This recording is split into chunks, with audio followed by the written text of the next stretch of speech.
I was getting ready for bed when my doctor called me at midnight and told me to lock every door in my house. His voice was tight and full of fear, the kind of fear that makes your heart drop even before you understand why. When I asked him what was going on, he took a long breath and said I would understand by dawn. I thought he was overreacting, but at 5:30 that morning, someone tried to unlock my front door from the outside, while I stood frozen in the hallway wondering if I would make it through the next few minutes. My name is Rowan Hale. I am 27 and I live alone in a quiet neighborhood. My doctor, Kaylin Rhodes, has been treating me for months while I recover from a long illness. She has always been calm and steady, never the type to panic, which is why her fear that night shook me so deeply. My family is close. My dad, Grant, checks on me every day, and my younger brother, Logan, calls me every night just to make sure I am okay. None of them knew what was about to unfold. Everything started with that sudden midnight call. One sentence from a woman I trusted changed the entire direction of my night and turned my quiet home into a place filled with fear. Before the call, everything felt normal.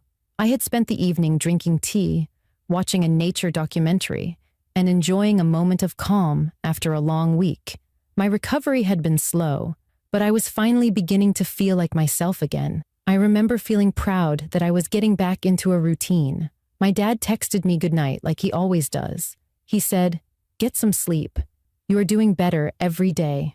I smiled at my phone and told him I would head to bed soon. Earlier that afternoon, I had seen Dr. Rhodes for a regular checkup. She seemed rushed and distracted, but I didn't think much of it. I figured she had a lot of patients and not enough hours in the day. During the appointment, she asked me more questions than usual. She asked if I had noticed anything odd around my house or if anyone had contacted me unexpectedly. I laughed it off and told her everything was quiet. She nodded, but her eyes looked unsettled for a second before she changed the subject. I assumed she was just tired from a long shift. Later that evening, I brushed my teeth, washed my face, and prepared for bed. I felt safe, comfortable, and ready to sleep for the first time in days without worrying about my health. That sense of safety vanished the moment my phone buzzed loudly on the bathroom counter. When I saw her name on the screen, I felt confused. I picked up the phone and answered, expecting a simple mistake or maybe a follow-up question she forgot to ask earlier. Instead, her voice came through sharp and urgent. "Rowan, lock your doors right now. Do not wait." My whole body tensed. I asked her why, but she pushed her words out quickly. "Please trust me. Lock everything. Check your windows. Stay inside." Her fear spread into me like cold water. I walked through my house while gripping the phone tightly, locking my front door, the side door, and every window. I kept asking what was going on, but she would not answer directly. She kept saying, "I will explain soon. Just do not let anyone in." When I finished locking everything, I stood in the middle of my living room with my heart pounding so hard I could hear it in my ears. The house that felt warm and welcoming just minutes before suddenly felt unsafe. All I could think about was the fear in her voice and the way she seemed desperate to keep me inside. I had no idea that her warning would become the only reason I made it safely to morning. After I locked every door and window, I tried to convince myself that my doctor was simply being cautious. I walked from room to room, checking each lock again, even though I had already checked them twice. The house was silent except for the hum of the refrigerator and the sound of my own breathing. I stood in the hallway with my phone pressed against my chest, waiting for Dr. Rhodes to call me back and tell me everything was fine, but she did not call. The silence made the warning sink deeper into me, like a weight pressing into my chest. I walked to the living room and peeked through the blinds. The street outside looked normal.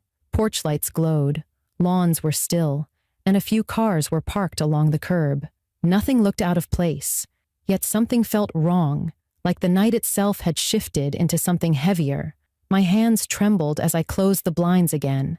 I kept replaying her words in my mind.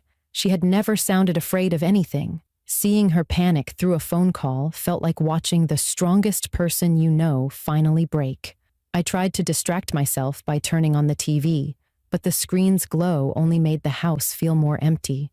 I opened the group chat with my dad and brother several times, wanting to tell them everything, but I kept stopping my fingers from typing. I did not want to worry them without understanding the situation. I sat on the couch, hugging my knees, listening for any sound outside or inside. Every small noise made me jump. Around 1 a.m, my neighbor's dog began barking in short, sharp bursts. It was the kind of bark that signals something is on their property. I walked back to the window and lifted one corner of the blind.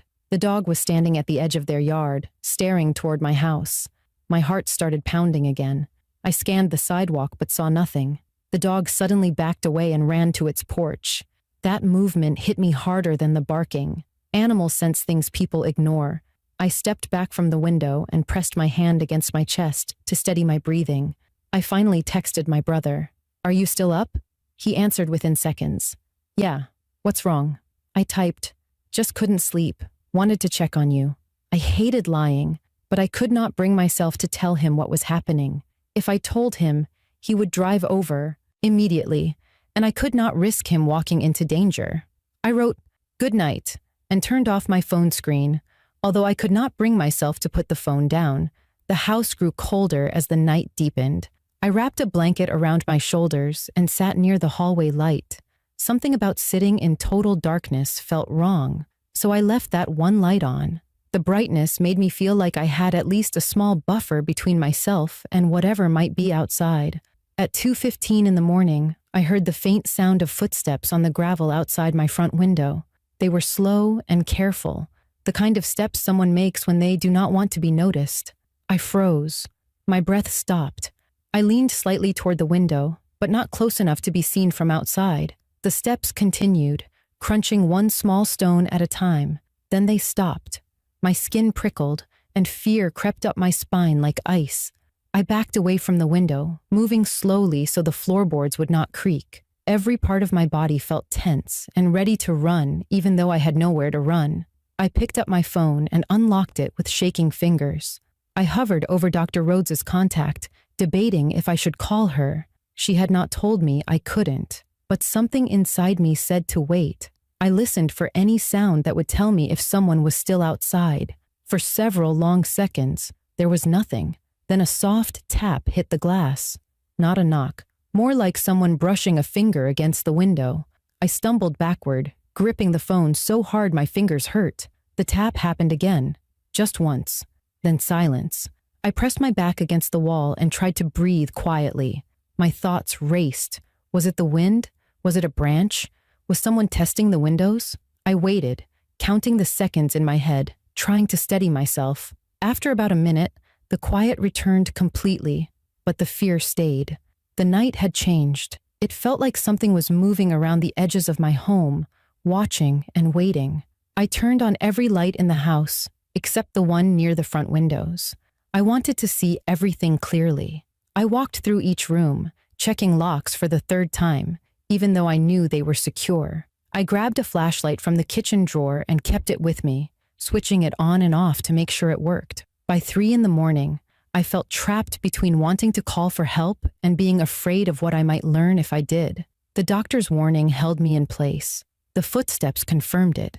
The house felt like a fragile box that could break with one wrong move. I sat on the couch again, gripping the blanket like it was the only thing keeping me stable. I kept my eyes on the front door. Something deep inside me told me this night was far from over. I sat on the couch staring at the front door, fighting the urge to call my dad or brother. Every instinct in me wanted to reach out for help, but the memory of my doctor's terrified voice held me still. I kept telling myself she would not have warned me so urgently unless there was a real threat. The longer I waited in that tense silence, the more I felt that something was building outside. Something watching my house with patience I could not understand. My hands were still shaking, but the fear slowly shifted into a need to take control of what was happening instead of sitting frozen in the dark. At 3:15, I finally made myself stand up and walk into the kitchen. I opened the drawer beside the fridge and pulled out the flashlight, gripping it so tightly that my knuckles turned white. It felt like the closest thing I had to a weapon. I checked the back door, then the windows one more time. They were all still locked. I opened the small cabinet near the sink where I kept my cleaning supplies and pulled out a heavy metal spray bottle. It was not much, but I felt better having something in each hand. I needed to create ways to protect myself instead of waiting helplessly. I took a long breath and tried to steady my thoughts. I told myself I needed answers before panic took over completely. Sitting and waiting was making me imagine every terrible possibility, so I called Dr. Rhodes again. The first ring went unanswered. The second ring kept going, and I almost hung up. Just before I did, she finally picked up. Her voice sounded even tighter than it had earlier. I said, "You need to tell me what is going on. I heard footsteps outside. Something is happening, and I need to know why." She hesitated. I could tell she was deciding how much to tell me. Then she said, "Rowan, listen carefully. Your test results were contaminated. The lab technician who handled them went missing today. Her access files were viewed after she disappeared." My stomach twisted. "What does that have to do with someone outside my house?" I asked. She answered, "Your file was opened by someone who was not authorized, and I believe they used it to find your address." My heart dropped. "Why would they come here?" Her voice lowered even more. "Because they think the technician left something with you. Whether she did or not, they believe you have it." None of it made sense. I did not even know who the technician was. I told her that, and she said, "Her name is Sadie Hale." The moment she said the name, everything inside me stopped. Sadie was my cousin, the same cousin who had cut off contact with the family without explanation. I had no idea she worked in a medical lab. I had no idea she was involved in anything dangerous. All I knew was that she had disappeared from our lives months earlier and never explained why. Dr. Rhodes said, "There is a chance she used your medical records for work the lab did not approve. Someone may think she hid something with you before she left." I felt dizzy hearing that. I had never heard from Sadie. She had never come to my house. The idea that someone thought I had something of hers felt unreal. But the footsteps outside and the tapping on the window were very real. I asked her what I should do now. She said, "Stay quiet, stay inside, and prepare to protect yourself. I have already contacted the police. They know your address. Help is coming." After we hung up, I felt the fear settle into something sharper. Knowing the danger was real gave me a reason to act instead of hide. I turned on every light in the house except the ones near the front windows. I wanted to see everything clearly, but did not want to make myself visible to whoever might be outside. I double-checked my phone battery and made sure it was at 100%. I turned off the sound and set it to vibrate so no ringtone would draw attention. As I moved through the house, the reality of the situation felt heavier, but more focused. If someone was trying to get inside, I needed to be ready. I took the heavy dining chair and wedged it under the front doorknob to reinforce the lock. I moved quietly, listening for any sound outside. My breathing steadied as I worked. Taking action gave me a sense of control I had been missing all night. At 4:30, the house was prepared as well as it could be. The doors were secured, the windows were checked, and I had both the flashlight and spray bottle within reach. I sat on the floor behind the couch, where I had a clear view of the front door without being seen from the windows. The fear was still there, but it was no longer paralyzing. I had made my choice. I would not open the door. I would not let fear decide for me. I would wait, stay alert, and hold on until help arrived. By 5 in the morning, the night felt thick and tense. The air outside was so quiet that every small sound inside the house echoed. My heart beat steadily as I watched the shadows near the door, knowing something was coming. This time, I was ready for it. The house was so quiet that I could hear the ticking of the kitchen clock from the other room. I sat behind the couch with the flashlight in one hand and the metal spray bottle in the other, staring at the front door. Every few minutes, I shifted slightly to stretch my legs, afraid the stiffness would slow me down if I suddenly needed to move. The fear in the air felt thick, like something was waiting outside with the same patience I was trying to hold on to. I checked my phone. It was 5:28 in the morning. Dawn was close. I kept telling myself that once the sun came up, the danger would fade. But deep down, I knew that whatever was coming would not wait for daylight. At 5:30, the doorknob turned, It happened so fast that my whole body locked up. The metal rattled softly as someone outside tried to twist it again. The chair under the knob creaked from the pressure. I covered my mouth to keep from making a sound. My heart hammered so hard it felt like it was shaking my ribs. The doorknob jerked again, this time with more force. Whoever was outside was not testing it anymore. They were trying to get in. I held my breath and pressed deeper into the space between the couch and the wall. The person outside tried once more, pushing the door hard enough that the frame groaned. Then they stopped. I heard a low breath on the other side of the door, like someone leaning close to listen. My whole body tensed. I prayed the chair would hold. The silence stretched for several long seconds. Then the person outside knocked 3 times. Not loud, but slow and steady. I felt my skin crawl. A calm voice, a man's voice, spoke through the door. "Sadie sent me. Open up." My blood ran cold. I had not heard that voice before. It sounded steady in a way that made it more frightening. Calm people trying to get inside a locked house at 5:30 in the morning were far more dangerous than someone yelling or acting frantic. Calm meant purpose. I stayed completely still. I did not answer or make any sound. The man continued, "I know you are awake. I need to talk to you." He lowered his voice. "She told me you have something for me." I closed my eyes and prayed he would walk away. I did not know what he thought I had. I had never seen Sadie in months, but he believed I had something important enough to break into my home for. That thought hit me harder than anything else. Whatever Sadie had stolen or discovered, this man wanted it badly. My phone vibrated in my pocket, and I almost jumped out of my skin. I grabbed it quickly and pressed it against my chest to muffle the sound. It was Dr. Rhodes calling. My hands shook as I answered in the quietest whisper I could manage. She said, "Rowan, police are on your street. You need to stay hidden." I whispered back, "He is at my door." She inhaled sharply. "Do not answer him. Help is seconds away." The man outside knocked again. "I am not going to hurt you. I just need what she left behind." His tone stayed even, but his impatience started to show. He jiggled the doorknob harder and the chair scraped slightly. I tightened my grip on the flashlight and moved into a crouched position in case the door broke. My legs were shaking, but I was ready to run if I had to. Then everything happened at once. The man outside tried the lock again, but this time he rammed his shoulder against the door. The frame shook. The chair jumped an inch off the floor. I gasped before I could stop myself. He heard it. "I know you are there," he said. His voice changed. The calm was gone. "Open the door now." My fear snapped into something sharper. I stood up and shouted, "I already called the police. They are on their way." My voice was shaky, but it was loud enough for him to hear. He muttered something under his breath, then ran across the porch. His footsteps pounded down the steps and into the yard. I rushed to the window and peeked through a tiny space in the blinds. The man was sprinting down the street, glancing behind him. A police car turned onto my block at full speed, lights flashing. Another one followed from the opposite direction.